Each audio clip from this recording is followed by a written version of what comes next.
तो नीट की परीक्षा पर लगातार टीवी 9 भारतवर्ष नए और बड़े खुलासे कर रहा है और जिसका असर भी अब दिख रहा है।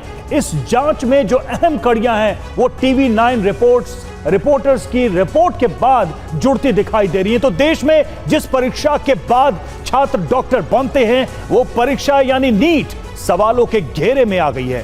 नीट परीक्षा करवाने वाली एजेंसी एनटीए को कटघरे में खड़ा किया जा रहा है। ये जंग सुप्रीम कोर्ट से लेकर सड़कों तक लड़ी जा रही है। छात्रों का भविष्य अधर में है, लेकिन इस बीच नए नए खुलासे हो रहे हैं। टीवी 9 की खबर का बड़ा असर भी हुआ है, वो भी हम आपको आगे बताएंगे। तो नीट पेपर लीक मामले पर टीवी 9 की खबर का बड़ा असर है।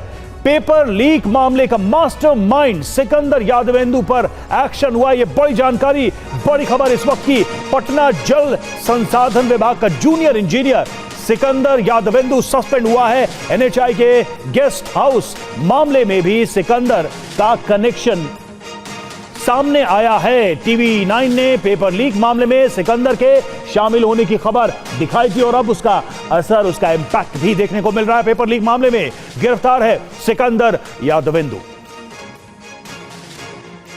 तो कौन है सिकंदर यादवेंदु, जरा इस पर भी गौर करें। नीट पेपर लीक मामले का किंगपिन है और बिहार के समस्तीपुर का रहने वाला है। पहले रांची में ठेकेदारी का काम करता था। 2012 में बिहार एसएससी परीक्षा पास की, एसएससी के जरिए जूनियर इंजीनियर बना। बेटा और बेटी दोनों एमबीबीएस कर रहे हैं। दामाद एमबीबीएस के बाद पीजी कर रहा है। रोहतास में 3 करोड़ के एलईडी घोटाले का भी आरोप है। एलईडी घोटाले में भी जेल जा चुका है और रिहाई के बाद नीट पेपर लीक गैंग से जुड़ा है, यह भी नाम सामने आया है। हमारे साथ रुपेश, हमारे संवाददाता जुड़े हुए हैं पटना से। रुपेश, जिस तरह से सिकंदर यादवेंदु का नाम आया है और एक बैकग्राउंड भी हमें अब दिख रहा है, यानी ये पहला केस या पहला मामला नहीं है यादवेंदु को लेकर।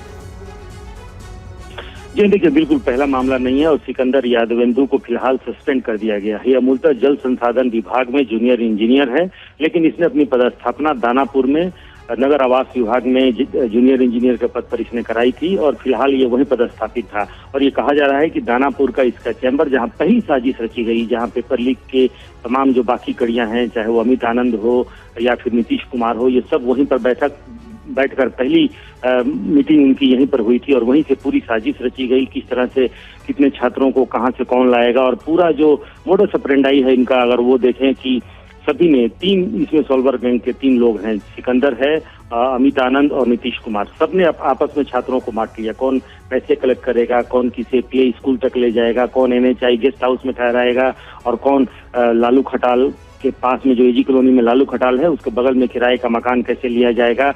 और सारी साजिश वहीं पे रची गई और फिलहाल इसे नगर आवास विभाग ने इसके मूल विभाग जल संसाधन विभाग को भेज दिया और जल संसाधन विभाग ने इसे सस्पेंड कर दिया। तो ये पहली बड़ी कार्रवाई अगर कहें, जिस तरीके से आर्थिक अपराध इकाई ने पूरे मामले की कड़ियों को टटोला है, एक से एक कड़ियां जुड़ती गई हैं और एनटीए को जिस तरीके से सवालों के घेरे में कि आखिर एनटीए मूल प्रश्न पत्र क्यों नहीं भेज रहा है। बिहार के पुलिस के जो 2 अधिकारी हैं, एक डीएसपी रैंक के और एक इंस्पेक्टर रैंक के अधिकारी, वो दिल्ली गए हुए हैं और ईओयू के उच्च पदस्थ अधिकारियों का ये कहना है कि अगर एनटीए अभी भी मूल प्रश्न पत्र उन्हें फिजिकल वहां पहुंचने के बावजूद अगर नहीं देता है तो वो कोर्ट का सहारा लेंगे और कोर्ट के मार्फत वो प्रश्न पत्र मंगवाएंगे।